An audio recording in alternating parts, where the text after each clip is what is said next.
is a Swahili story that tells of tongue meat. In this story, there is a chief, and his family is not thriving. They are sad, listless, and unhappy. He sees a poor man with a family who are plump and happy, always smiling.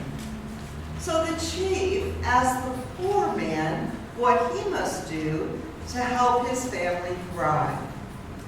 The poor man says, "Feed them the meat of the tongue."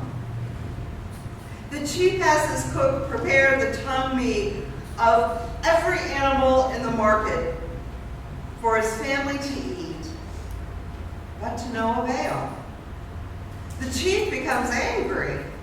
He returns to the poor man and demands that they trade families. The poor man obliges the chief. However, the chief's new family begins to grow thin and unhappy while the poor man's new family thrives. Finally, the chief confronts his now thriving former family and demands that they return to him. When they refuse, the chief learns that tongue meat is the manner in which the poor man speaks to his family with kindness, compassion, telling them stories that are wondrous and funny, loving them with his words. And that is why they are thriving. The chief learns he must change the ways in which he speaks to his family if he wants them to thrive. When the day of Pentecost came, they were all together in one place.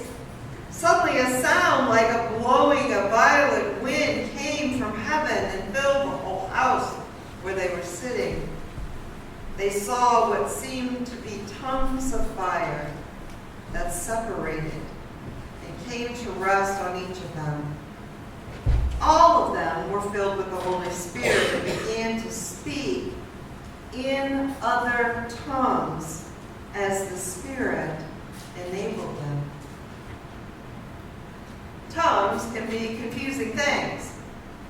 Tongues, languages, words are so necessary for building our lives together in harmony and in peace.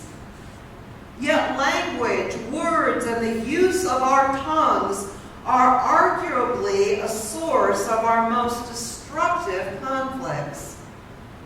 The tongue can be wielded as a weapon as well as an instrument of healing and connection. So it might be worth asking ourselves, what tongues are we using? Tongues of connection, tongues seeking understanding of differences, tongues of compassion and peacemaking, tongues of trust and transparency,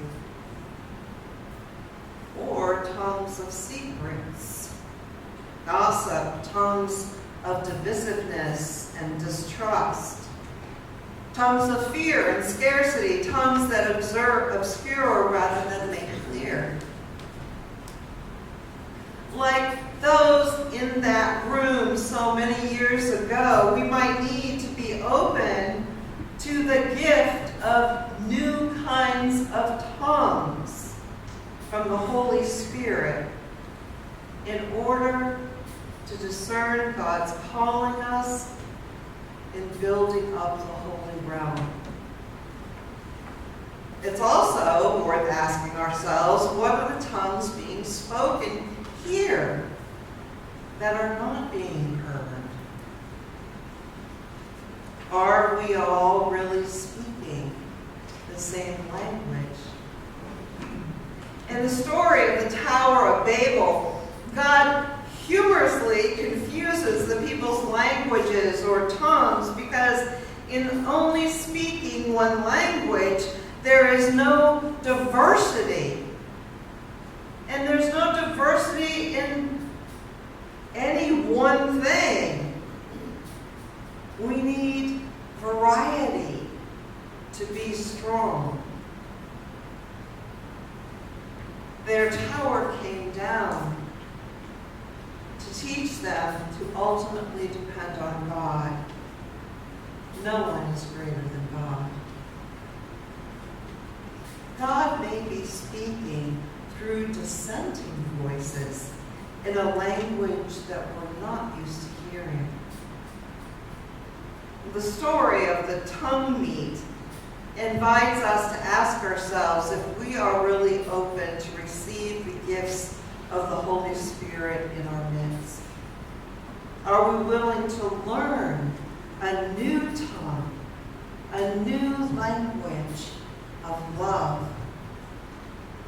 The followers of Jesus were waiting and praying in anticipation of this gift. We also wait and pray for the Spirit to empower us so that we are not caught up in the same old, not expecting the inbreaking of the power of the Holy Spirit.